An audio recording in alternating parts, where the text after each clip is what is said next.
आज हम पढ़ेंगे जीएसटी रिटर्न्स के बारे में। तो देखो एग्ज़ाम में जो क्वेश्चन आता है कि explain what are the types of GST returns. Explain, देखो मैं आपको क्वेश्चन पढ़ के सुनाता हूँ। What are the various returns under GST, explain in returns various returns need to be filed under CGST. कौन कौन से रिटर्न है जो सीजीएसटी के अंडर आते हैं। ये लॉन्ग क्वेश्चन के लिए आपको आंसर आ सकता है, ये क्वेश्चन आपको आ सकता है, ठीक है। तो हम अब एक बाय वन मैं आपको समझाने की कोशिश करूँगा कि कौन कौन से रिटर्न होते हैं और कैसे कैसे उसके हेड से जो रिमेंबर कर सकते हैं हम, ठीक है। तो चलिए शुरू करते हैं। देखो पहले तो आपको जीएसटी के बारे में, जीएसटी रिटर्न होता क्या है, इसके बारे में आपको थोड़ा सा इंट्रोडक्शन लिखना पड़ेगा, ठीक है। तो पहला बात है, तो आप ऐसे लिख सकते हो, GST return is a document that contains all details of कौन सा, क्या होता है जीएसटी रिटर्न में। सेल्स का होता है, परचेस होता है, tax collected at source TDS होता है, टीसीएस कलेक्ट होता है, टैक्स इनपुट पे जो टैक्स कलेक्ट हुआ है वो, या आउटपुट पे जो टैक्स, अगर आप सप्लायर हो तो आउटपुट पे टैक्स क्रेडिट किया होगा, अगर ऐसे रिसिप्टेंट हो तो इनपुट पे टैक्स किया होगा। तो ये सब आपके जीएसटी के रिटर्न में आ जाएगा। आप ये भी लिख सकते हो कि सीजीएसटी जो है रिटर्न्स, वो एनुअल रिटर्न हो सकते हैं, मंथली रिटर्न हो सकते हैं, क्वार्टरली रिटर्न हो सकते हैं, ठीक है। उसके बाद कौन जीएसटी रिटर्न्स फाइल करता है, who should file GST returns, ठीक है। All business owners and dealers who have registered under GST system. Normal सी बात है, जो भी रजिस्टर्ड अंडर जीएसटी होगा उसको क्या करना पड़ेगा, जीएसटी रिटर्न फाइल करना पड़ेगा, ठीक है। According to the nature of their business, कौन सा बिजनेस है, किस बिजनेस में, उस हिसाब से उसको जीएसटी रिटर्न फाइल करना होगा। जैसे कि रेगुलर बिजनेस है या कॉम्पनसेशन स्कीम के अंडर वो बिज़नेस कर रहा है, या अदर टाइप्स ऑफ बिजनेस है, या ऑटो ड्राफ्टेड रिटर्न्स है, ये सब इसके बारे में बोलता है, ठीक है। तो आप पहले इंट्रोडक्शन में क्या लिख सकते हो कि जीएसटी रिटर्न्स क्या होता है। GST returns, it is a return document. वो क्या है, it is just a document that contains the details of sales, purchases, output tax credit, input tax credit, ठीक है। उसके बाद सप्लाईज क्या होगा उस पर, ये सब। और किसको फाइल करना है, all registered GST dealers to file the returns, ठीक है। अब आगे चलते हैं, कौन कौन से रिटर्न्स होते हैं, जीएसटी रिटर्न्स कितने टाइप्स के होते हैं। There are 13 types of returns under GST, ठीक है। तो हम वन बाय वन आप हमें कैसे याद रखेंगे और पढ़ेंगे कि कौन से रिटर्न है और किसको फाइल करना होता है वो रिटर्न, उसके बारे में पढ़ेंगे। तो एक थोड़ा सा समरी हमने दिया है ऊपर मैंने कि 13 टाइप्स के जीएसटी रिटर्न्स होते हैं। कौन सा, जीएसटी 1, 3, 4, 5, ठीक है, 6, 7, 8, 9, 10, 11, 8, 4 सब है। 1, 2 लेके आप बोल सकते हो डायरेक्ट 10 तक। 2 शायद नहीं है इसमें, ठीक है, होगा लेकिन अपने हिंदू इसमें नहीं है। देखो पहले तो आपको एक बात समझनी पड़ी होगी, जीएसटी का जो कंसेप्ट है वो सप्लाई और डिमांड पे बेस्ड है। सप्लाई इसलिए आपको क्वेश्चन भी आ सकता है, एक्सप्लेन द टैक्सेबल सप्लाई करके, ठीक है। तो उसमें से जीएसटी रिटर्न्स के लिए दो टाइप्स के होते हैं, दो टाइप में पार्टीज़ होती है। एक तो सप्लायर होता है और दूसरा होता है बायर, या हम बोल सकते हैं रिसिप्टेंट। कौन होता है, एक तो सप्लायर होता है और दूसरा होता है बायर या रिसिप्टेंट। इन दोनों के बारे में ही हम आगे चल के जीएसटी रिटर्न्स आपको समझ में आएंगे, ठीक है। तो चलो, पहले का जीएसटी रिटर्न होता है GSTR 1, उसके बोलते हैं GSTR 1, जीएसटी रिटर्न 1, नंबर 1। कौन सा है वो, return for outward supply. Return for outward supply, जैसे मैंने बताया था, आउटवर्ड किसका काम है, सप्लायर का। तो ये किसने भरना पड़ेगा, जो सप्लाई कर रहा है गुड्स, उसको भरना पड़ेगा ऑब्वियसली, ठीक है। That is called outward supply. It is a monthly return of offers undertaken by normal registered tax pair, जो नॉर्मल रजिस्टर्ड टैक्स पेयर है और जो सप्लाई कर रहा है गुड्स और सर्विसेज को, क्या कर रहा है, सप्लाई कर रहा है। Every normal registered tax payer under the GST is required to file GST each month, ठीक है। देखो सेक्शन 1, रिटर्न 1 से लेकर रिटर्न 8 तक ये सब मंथली रिटर्न्स है, आप ध्यान में रखना। रिटर्न 1 से लेकर रिटर्न 8 तक ये सब मंथली रिटर्न्स है। उसके बाद रिटर्न नंबर 9 जो आएगा वो सब क्वार्टरली एनुअल रिटर्न होंगे, ठीक है, ध्यान में रखना। अभी इस रिटर्न में क्या क्या होता है, एक तो इन्वॉइसेस के डिटेल्स होते हैं, उसके बाद डेबिट नोट्स के डिटेल होते हैं, उसके बाद क्रेडिट नोट्स के डिटेल होते हैं और रिवाइज्ड इन्वॉइसेस के डिटेल होते हैं, ठीक है। क्या होता है, एक तो क्रेडिट नोट होता है, एक तो डेबिट नोट होता है।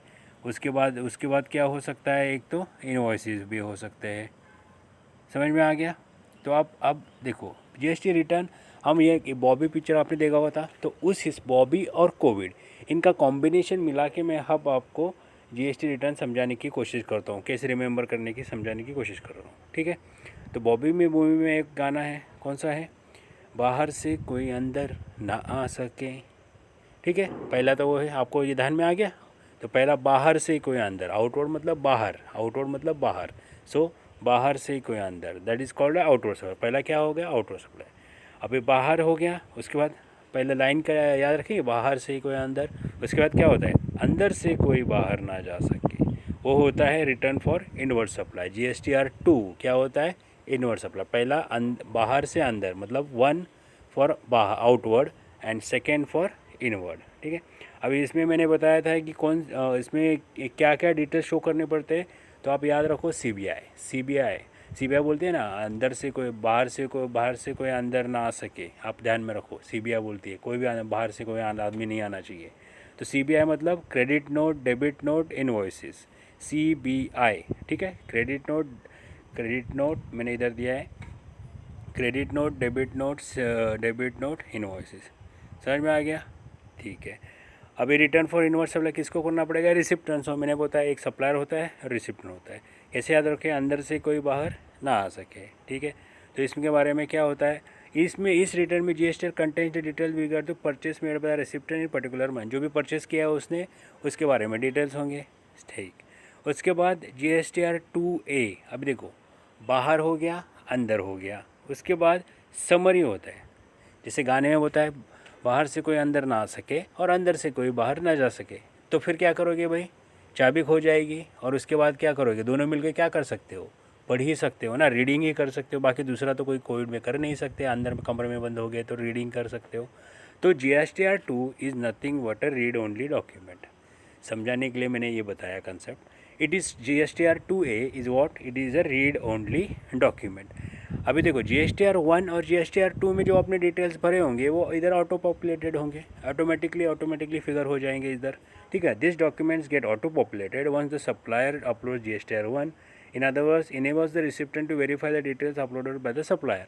जो सप्लायर ने डिटेल्स अपलोड किए हैं उसके बारे में हम इधर GSTR1 में बताया गया है, ठीक है।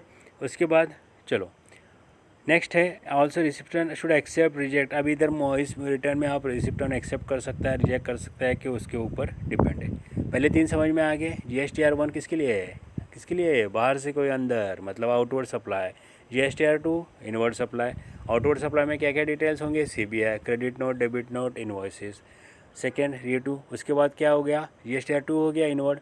उसके GSTR2A क्या हो गया, अंदर भी नहीं सकते बाहर भी नहीं सकते, फिर कमरे में बंद रह के क्या करोगे, पढ़ाई करोगे, reading. So that is called read only document. GSTR2A is called as read only document. तीन समझ में आ गए, चलो आगे चलते हैं।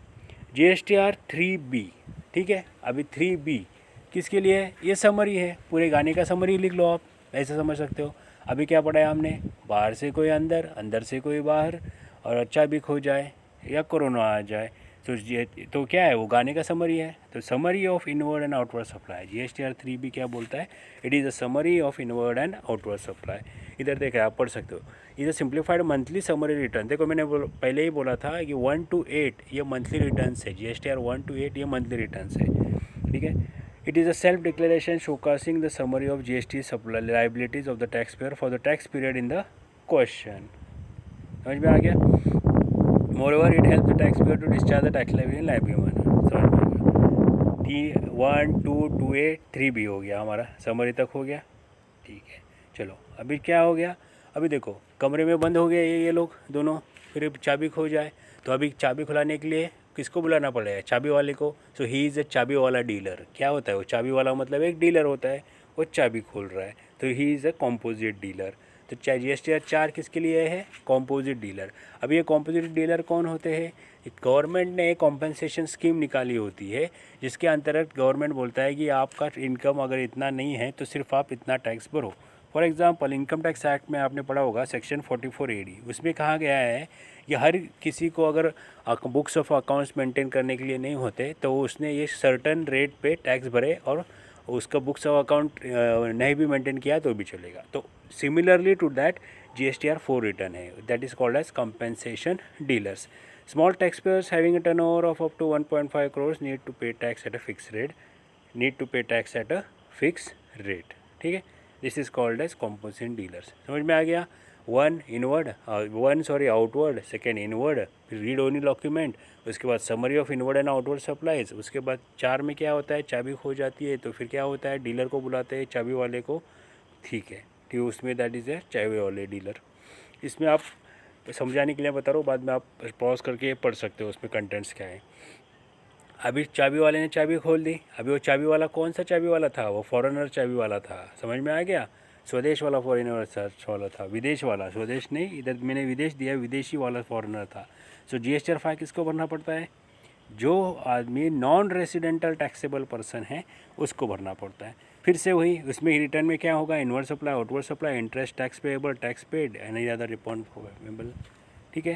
समझ आ गया। चाबी खोलने के लिए चाबी वाले को, डीलर को बुलाता है, वो डीलर कौन सा डीलर होता है, फॉरेनर डीलर होता है, that is non residential taxable person. GSTR 5 मतलब नॉन रेसिडेंशियल टैक्सेबल पर्सन, ठीक है। अभी एक बार रूम की चाबी खोल दी तो आप क्या करोगे, ब्रश पकड़ के, कोविड के टाइम पे आप क्या जाओगे, जल्दी से जल्दी घर पकड़ो, घर में जाओगे।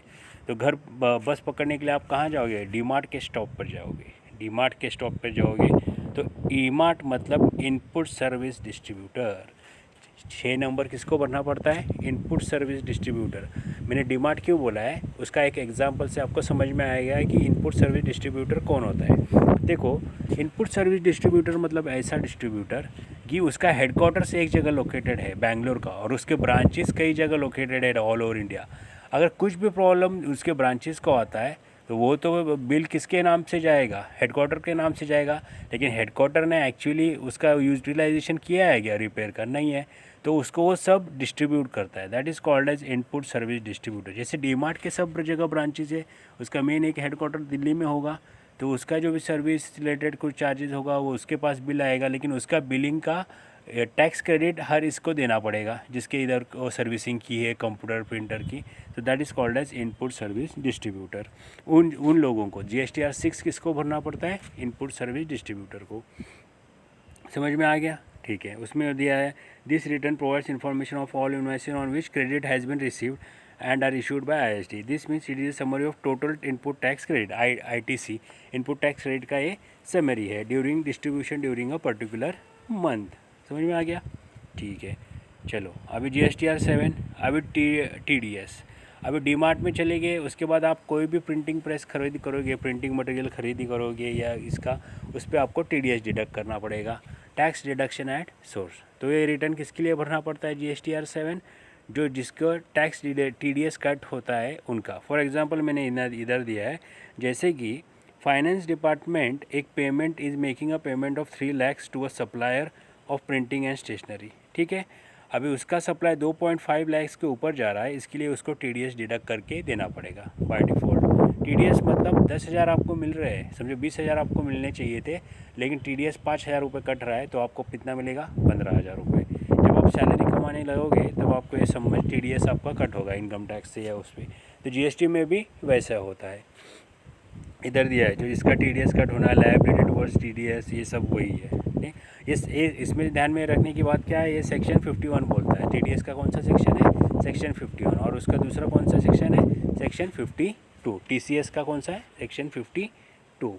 ओके, तो चलिए अभी ये समझ में आ गया। पहले तो मैंने बोला बाहर से कोई अंदर, उसके बाद अंदर से कोई बाहर, इनवर्ड सप्लाई, उसके बाद रीड ओनली डॉक्यूमेंट, फिर उसके बाद 3B क्या होता है, समरी होता है, इनवर्ड आउटवर्ड, उसके बाद 4 कौन आता है, चाबी वाला आता है, कॉम्पोजिट डीलर। 5वां क्या होता है, चाबी खोलने के बाद आप किधर जाते हो, चाबी कौन खोलता है, फॉरेनर खोलता है, तो नॉन रेसिडेंटल टैक्सेबल पर्सन 5वां में। 6ठे में क्या होता है, चाबी खोलने के बाद क्या होता है रूम का, आप कहाँ जाते हो, डीमार्ट में जाते हो, डीमार्ट में स्टॉप पकड़ के बस पकड़ते हो, he is called as input service distributor. उसके बाद 7 में क्या आता है, उसमें डीमार्ट में आप कुछ खरीदी करते हो, सेक्शन 51 के अंडर TDS में होता है।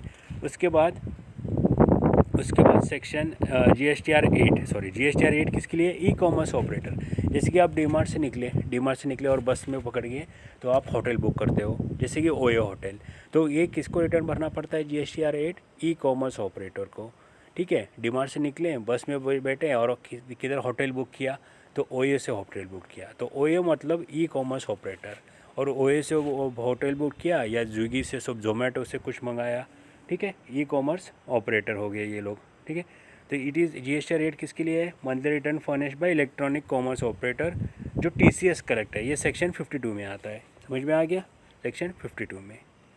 Collected from suppliers of goods and service, e commerce operator. ठीक, अभी देखो 1 to 8 क्या है, मंथली है। उसके बाद आसान है। 9 में क्या है, एनुअल। 9 से क्या होगा, पूरा 9 जो सेक्शन है GSTR है वो पूरा का पूरा किसके लिए है, पूरा का पूरा इसके एनुअल रिटर्न के लिए है, जो एनुअल रिटर्न भरते हैं। 1 to 8 क्या है, मंथली रिटर्न। ठीक है, अभी मंथली रिटर्न GSTR 9 किसको, नॉर्मल, जो नॉर्मल रजिस्टर्ड पेशन है उसको भरना पड़ेगा। ठीक है, एनुअल रिटर्न जैसे कि ये इन लोगों को भरना पड़ेगा जिसको GST का फुल फॉर्म ही मालूम नहीं है। ये बोल रही है GST का फुल फॉर्म मतलब आलिया भट्ट बोल रही है good night sweet dreams take care. देखो इन लोगों के लिए ये बनाया गया है सेक्शन 9 GSTR 9 एनुअल रिटर्न। कम से कम साल में एक बार तो भरो। ठीक है, इधर दिया है, furnish electronic and annual turnover return for every financial year in the receipt except the following. ये इन लोगों को छोड़ के बाकी सबको ये नॉर्मल रजिस्टर एनुअल रिटर्न भरना पड़ता है। ठीक है, उसके बाद 9A B C, 9A 9B 9C ये 3 है। वही ऊपर के 9A मतलब कॉम्पोजिट डीलर, वही है ऊपर का एनुअल। उसके बाद 9B मतलब किसके लिए है, ई कॉमर्स ऑपरेटर, जो हमने पढ़ा था अभी, कौन सा वाला, स्विगी जोमेटो ओयो पे होटल बुक किया। और 9C मतलब जिसके CA से टैक्स ऑडिट होते हैं। सी मतलब CA, आप ऐसे ध्यान में, return for registered person getting audited from CA। तो 2 करोड़ से ऊपर जिनका टर्नओवर जा रहा है उन लोगों को CA से ऑडिट करना पड़ता है। तो ऐसे लोगों को GSTR 9C में रिटर्न भरना पड़ता है। ठीक है, समझ में आ गया। उसके बाद 10 में क्या है, अगर आपका रजिस्टर्ड पर्सन हो आप और आपको कैंसिलेशन हो सकता है। अगर आपका कैंसिलेशन किस टाइप में हो सकता है भाई, कैंसिलेशन 3 टाइप में हो सकते हैं। एक तो टैक्स पेयर खुद बोल के लाइक मेरा रजिस्टर GST कैंसिल करो, या जो ऑफिसर होता है वो खुद उसकी खुद के बेस पे बोल सकता है, या इन केस ऑफ डेथ उस पर्सन का, ओनर का डेथ हो गया तो उन केस ऑफ डेथ कैंसिलेशन हो सकता है। तो GSTR 10 किसके लिए, 10 मतलब बस, अब हो गया 10, बस हो गया अभी मेरी ज़िंदगी, ऐसा समझ लो। GSTR return gets cancelled is a final return required to be filed by registered person who GSTR registration gets cancelled, does not include. फिर से वही डज नॉट इंक्लूड, इसमें कौन इंक्लूड नहीं है, input service distributor, not TDS और TCS deduct करते हैं, नॉन टैक्सेबल पर्सनस। ठीक है, ये सब अभी इनपुट सर्विस डिस्ट्रीब्यूटर क्या समझ में आ गया, डीमार्ट कौन से सेक्शन में आता है वो, सॉरी GSTR किस में भरना पड़ता है उनको, GSTR 5 में। GSTR कॉम्पोजिशन स्कीम GSTR 4 में चाबी वाला। उसके बाद नॉन रेसिडेंटल में 5 में। इनपुट सर्विस डिस्ट्रीब्यूटर का कौन सा है, सेक्शन GSTR 6 है। ठीक है, और इनका TDS और TCS का कौन सा है, 7 और 8। समझ में आ गया, ठीक है। और लास्ट में आता है GSTR 11। GSTR 11 किसको भरना पड़ता है, जिसके पास जिसके पास GSTN नंबर होगा। GSTN number unique identification number, return for unique identification number, जिसके पास GSTN है उसका यूनिक आइडेंटिफिकेशन नंबर हो जाएगा उसमें। ठीक है, UIN is registered person for the same claim refunds. आप एक पढ़ लेना, इसमें समझ में आ गया। अभी GSTN नंबर कितने डिजिट का होता है, 15 डिजिट का होता है। हर डिजिट क्या क्या होता है, देखो पहले तो 2 डिजिट स्टेट के होते हैं, उसके बाद 10 डिजिट परमानेंट अकाउंट नंबर के, उसके बाद पैन एंटिटी का, उसके बाद Z एक डिफ़ॉल्ट होता है, उसके बाद चेकसम डिजिट, ये 15 डिजिट का कोड है। तो ठीक है, मैंने अब तक समझ में आ गया, तो मुझे लगता है कि आप समझ में होंगे। फिर भी एक बार मैं आपको रिवाइज़ करता हूँ। देखो GSTR 1 से लेके GSTR मैं पहले हेडिंग में लेके जाता हूँ तो आपको समझ में आ जाएगा। हाँ देखो, GSTR 1 से लेके 8 तक ये सब मंथली रिटर्न्स हैं। कौन से है monthly return, annual return GSTR 9A 9B 9C, ये 3 एनुअल रिटर्न है। GSTR 4 कंपाउंडिंग 4 जो है कंपाउंडिंग टैक्स पेयर के लिए है, क्वार्टरली रिटर्न है। ठीक है, समझ में आ गया। कैंसिलेशन अनशेड्यूल्ड में आता है GSTR 10, ये अनशेड्यूल्ड में आता है। देखो मैंने बोला आउटवर्ड से बाहर से कोई अंदर, अंदर से थर्ड इनवर्ड, अंदर से कोई बाहर नहीं जा सके। उसके बाद समरी होता है, उसके बाद क्या होता है, मंथली रिटर्न होता है। उसके बाद नॉन टैक्सेबल पर्सन, उसके बाद चाबी वाला आता है, कॉम्पोजिट डीलर चौथा वाला, कॉम्पोजिट डीलर। उसके बाद कौन सा वो फॉरेनर होता है, नॉन फिफ्थ। उसके बाद क्या होता है, डीमार्ट जाते हैं, इनपुट सर्विस डिस्ट्रीब्यूटर 6 में। उसके बाद 7 में क्या भरते हो, डीमार्ट में जाके TDS भरते हो। TDS भरने के बाद क्या होता है, सेक्शन 51 में आता है। ये सेक्शन कौन से आता है, 51 में। TCS कौन से सेक्शन में आता है, सेक्शन 52 में आता है।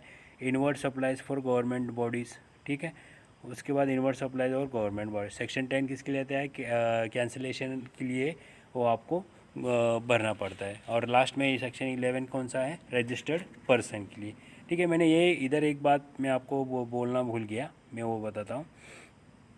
में GST, हाँ देखो, annual return for e commerce operator, जैसे कि ओयो हो गया, ये सब e commerce operator e commerce platform से। तो ये सेक्शन 52 कैसे रिमेंबर करोगे?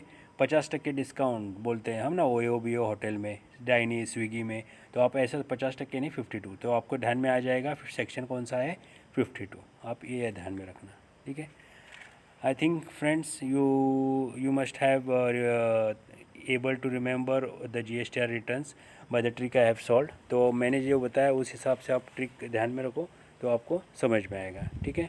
If you like the video please comment share and please subscribe to my channel. Thank you.